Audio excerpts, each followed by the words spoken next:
کاگە دەرداڵە بەڕای جەناب ئیسرائیل زەو ئەخزەری لە ڕۆژاوە وەرنەگرتووە هەروەری گرتووە ساڵ 12 مانگ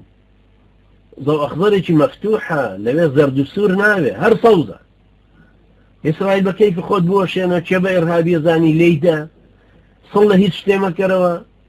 هەرچی قەراراتی ئومەمی متحیدە هەیە پێشێلی کە تۆ تەنها دەوڵەتێکی لەم سەرزەمینە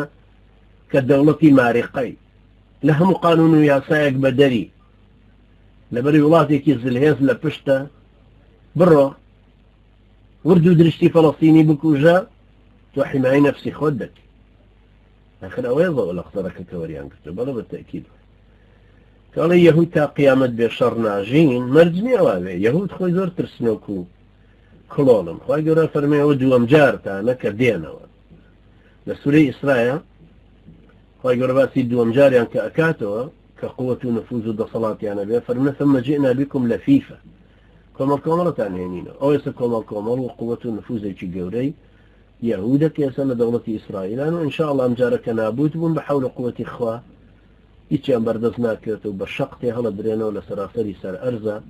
نەک ئەم جارە ڕێگاش بدرێنەوە بێنەوە بۆ ئەوروپا و ئەمریکا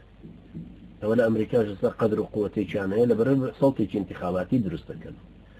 بەهەرحاڵ خی گەورە ئینشاءڵڵا لەبەر چاومان شەقی سوکایەتیان پێ هەڵدا ئینشاءڵڵا